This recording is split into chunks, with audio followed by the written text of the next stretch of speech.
One of the most common questions that I get asked is, what are the most important pieces needed in order for me to build business credit and get access to working capital? So in this video, I will be ranking most important things needed to least important things needed in order for you to build business credit. Now, the way that I'm going to grade this is based off of all the data across all the companies and businesses that we've helped get access to business credit. So the reason I'm going to grade each of these the way that I am is because I went back to all of the client profiles, all the client businesses, and all of the different companies that we've worked with and helped get access to funding. And I started seeing the common thread of what was most important to least important. We're compiling it into this video and we're giving it to you right now. So the first component to getting access to business credit is the owner's personal credit profile. The owner's personal credit profile is a snapshot in real time of how they've been managing their personal debt. When you're first starting out in business, one of the most important things that you can have a strong understanding on is your personal credit. This is going to help build out your personal hygiene, which usually translates into how you spend your business capital. And since banks know this, this is why 99.9% of the time a business is going to have to personally guarantee their way into their first business credit line. Now, PG means that you are co-signing on behalf of the business. So think of it as a parent who is co-signing on behalf of their child for them to buy a house or a car. Now, I think that a lot of people struggle with having to use their personal credit to get that initial business credit boost because they think, why should I have to use my business credit if it's technically different from my personal credit? But again, the business isn't strong enough just yet if it's generating under $2 million in revenue, and especially if the corp or the LLC is under 2 years old. And so if your business isn't at $2 million just yet in revenue consistently over a 24-month period, and if your business is under 2 years old, then you're going to have to personally guarantee. And there's nothing wrong with that, because think of it like this. If it's between you going out of business or staying in business, and all it takes is you signing on the dotted line, personally guaranteeing on behalf of the business, you're betting on yourself that you're going to make it happen regardless. I can't tell you how many times I've seen a scenario where two businesses are identical, bank accounts are set up, the names are almost identical, the type of business that they're doing is almost identical, the revenue is almost identical, but one business owner has a 580 credit score and the other one has a 750 credit score. Banks usually are going to go with the one that's a 750. Unfortunately, the one that's under that 620, 630 mark, they're going to get denied altogether. And because I see personal credit playing such a big role, especially early on with startups or businesses not yet at that revenue, I'm going to rank this at the S tier. The next one that we have is business formation documents. Now, I'm going to group this into one piece, and that's going to be your EIN, your LLC, or if you're a corp, your corp, and your articles of organization or your articles of incorporation and your operating agreement. Let's break these down. Your business formation documents is what you get when you set up a business entity. Having an LLC or a corp set up is what actually separates you from the business. This creates what's called a corporate veil. Now, if you have a sole prop, there's still no corporate veil created, even if you have an EIN. Because when you set up the LLC, that's when the IRS sees you and the business as two different entities. In fact, the IRS is going to see that corp, that LLC, as its own person, which is why it gets its own EIN. Now, the business formation docs is what banks are going to ask for when you're opening up business bank accounts.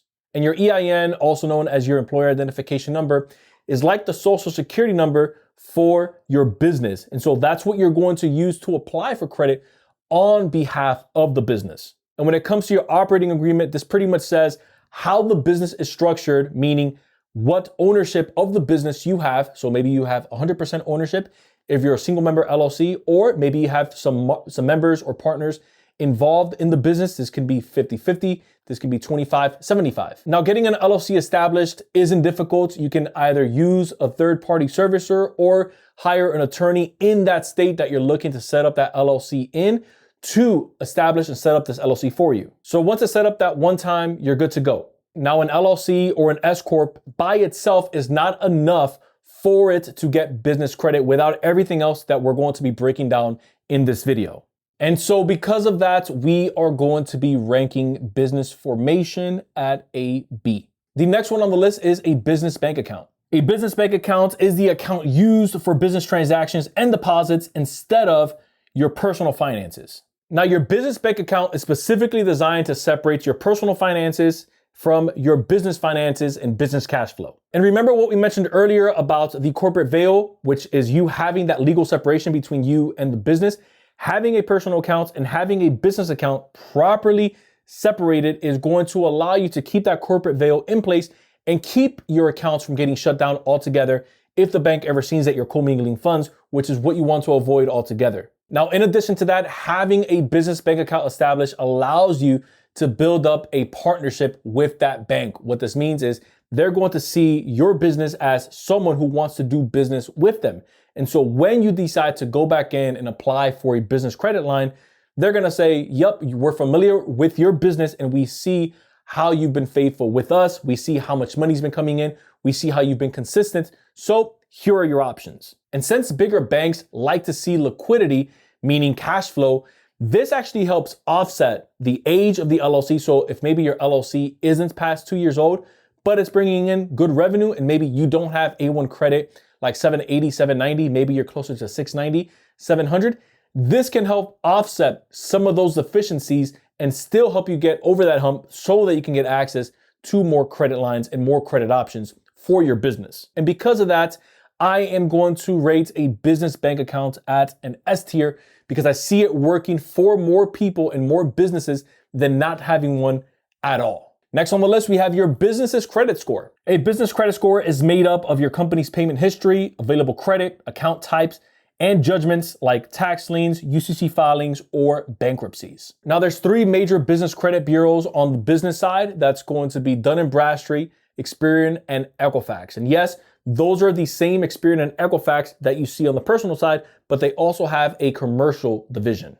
A popular score that a lot of people like to talk about is your paydex score that ranges from 1 to 100. But the downside of that is that banks aren't really looking at a paydex score when they're determining whether or not they want to approve a business for a business line of credit, because the paydex score is primarily composed of vendor accounts. Now, vendor accounts, vendor terms, or net payments or net terms, it's all pretty much the same thing. And what that means is you have 30 days from the day that you're invoiced in order for your business to make that payment.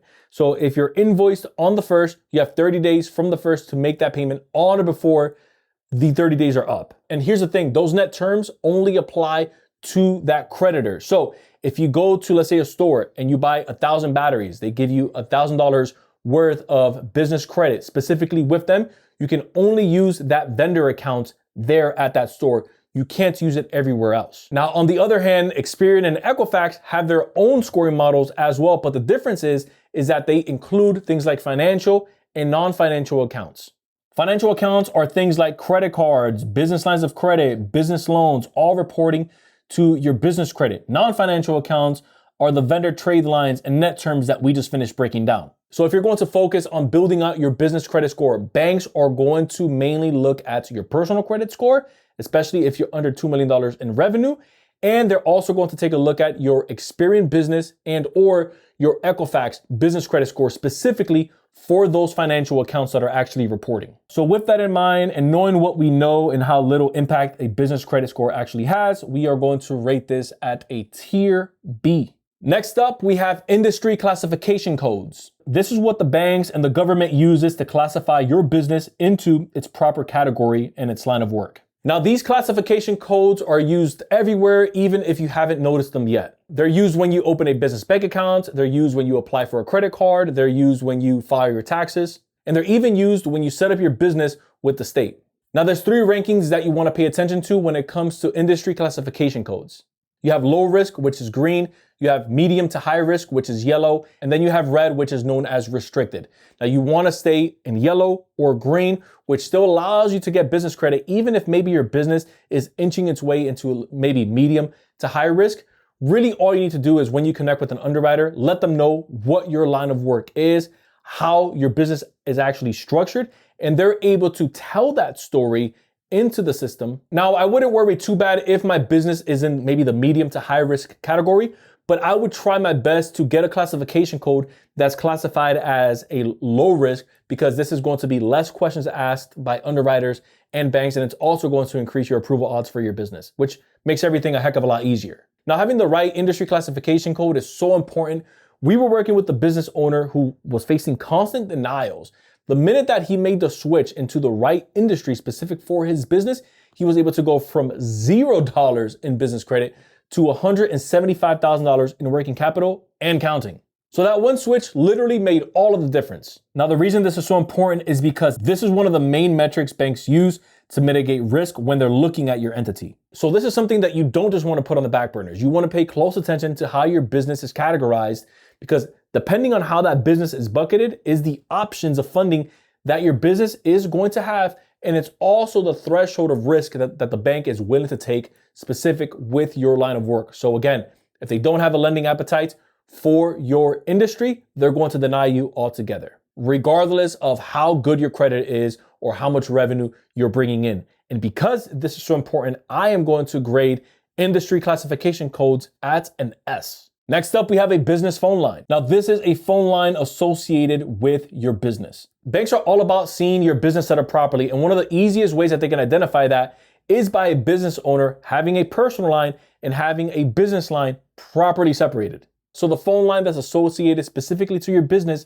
is what's used inside of the database. And so when banks and when lenders are going into the directories, they're able to see, okay, this one phone line is solely attached to this business, meaning it's not just a person and it's not just a business. Like, it's literally just for this. Now, even though having a phone line for your business is important because it obviously helps you look more professional and it also helps separate a personal call from a business call, I've still seen a ton of business owners get approved for business credit lines, even when using their own personal cell when opening up a business bank account and when applying for business credit. And because of that, I am going to grade this at a C, because it's just not going to move the needle for you like everything else we've been talking about. Next, we have the business name. A business name is the legal name used when setting up your LLC or your corporation.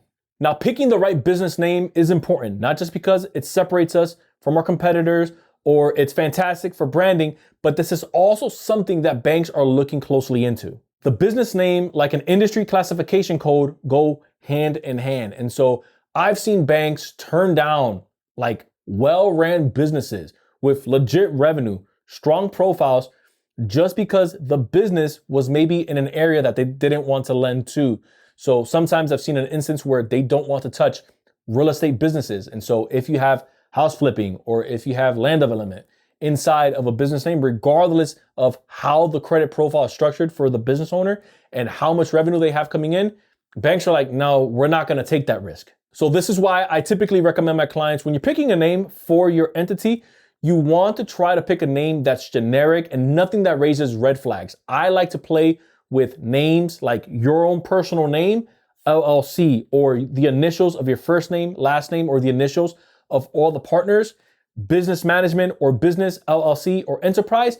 And I like to keep it as generic as possible. So that way it's not screaming a red flag to the bankers and to the eyes of the lender. So this is what you want to keep in mind as you're picking a name for your LLC, or if you're renaming your business altogether. Keep that in mind because it could mean the difference between an approval or an instant denial. And because I know that, I am going to rate this at an A. The next one we're breaking down is the business address. This is where the business is established geographically. Now, where a business owner decides to open up their business is completely up to them. This can be Wyoming, Delaware, Texas, Nevada. Some people pick different states, specific states, to avoid maybe paying more in taxes. Now, regardless of where you decide to open up your business, there's 3 types of business addresses that you can use. You have a brick and mortar location, so like a storefront. You have a virtual office address, and then you have a home-based business address. Now, the brick and mortar address is exactly what it sounds like. That's a physical location that you work out of. The second type of address, which is the virtual office address, it's kind of like the brick and mortar location, but the difference is that you're just renting out the spot, like the actual mailbox that you can receive mail to. Now, don't confuse this with the P.O. box, because if you get yourself a P.O. box, that'll get you flagged altogether. So when you're picking a virtual office address location, you want to make sure that you're doing a reverse search. You're literally Googling the address so that you can see that it looks like a physical building. If it looks like a UPS store, or if it looks like it's like a storage facility, you want to avoid using that. And then lastly, and we're seeing banks start to use these type of addresses a lot more, is a home-based business address. Now, the game changed about 3-4 years ago when Zoom culture started happening and people started working remotely way more than what we had ever done in the previous years. And because of that, banks understand that real businesses are making real money from the comfort of their home. But because of that, you can't just use a home-based business address. If, let's say, you are in automotive sales, you would have to use a physical address because it's an actual car lot that you're selling cars from. But let's say that maybe you create content from the comfort of your home and you've converted one of the rooms into a studio. At that point, you're either able to use a virtual office address, or you're able to use a home-based business address. Now, quick pro tip and caution here is, even though you can use a home-based business address to get approved for business credit lines and still use that on business applications, you want to be careful that all of your personal information isn't online. And so if you're maybe someone who, again, you're a reserved person, you don't want all of your personal stuff out there, then maybe taking a look at a virtual office address is going to be a better option for you, even if you work from the comfort of your own home.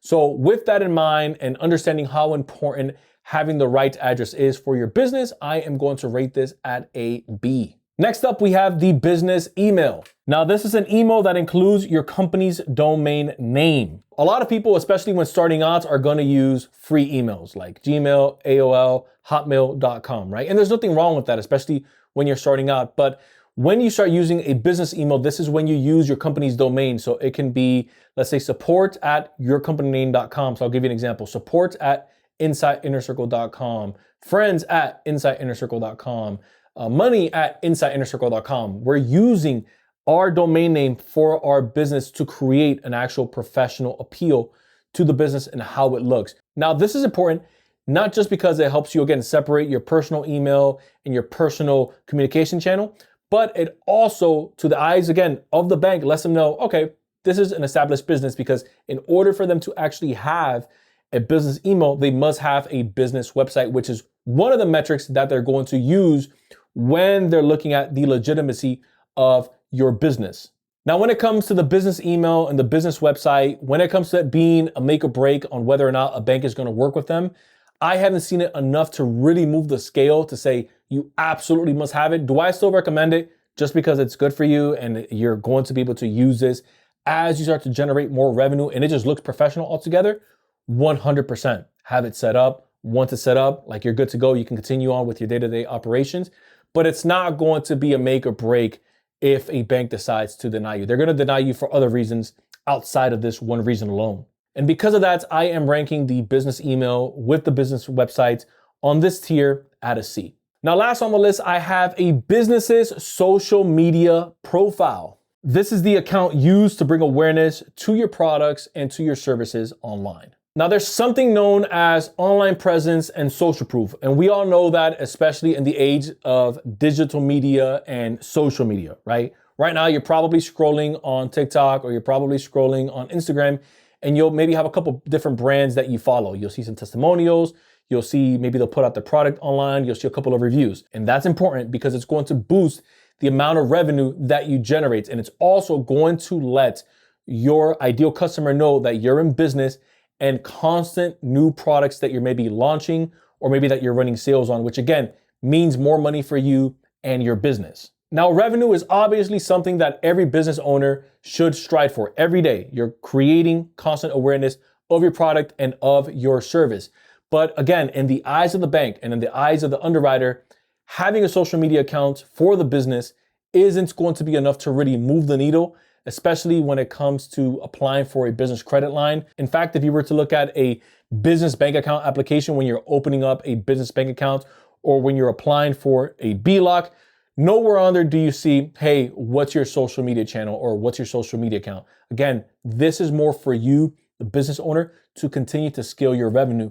But in regards to you getting access to business credit, it's not going to do much for you. And so because of that, I am going to rank business social media accounts at a D. Now, what do we do with all of this information? Do you just set up the LLC, just focus on your personal credit and just get the business bank account? No, you still are running a legitimate business. And so you want to have all of these pieces that we just broke down working together as one piece, because this is going to help your business create more consistent cash flow. You're going to be more organized. And when you go into the bank, if you have all of these pieces together, it's only going to help your cause when you're applying for business funding. So I wouldn't disregard any of these. I would just have them work together as a whole. So if you found value in this video, consider hitting that like button down below, because it does help this channel reach a larger audience of people who need to see this type of information. Again, feel free to share it with a friend or a loved one, because again, sharing is caring, and that's exactly how we've been spreading awareness of our channel. But other than that, I appreciate you guys checking me out. Until next time, everyone, I will see you in the next video. Till next time.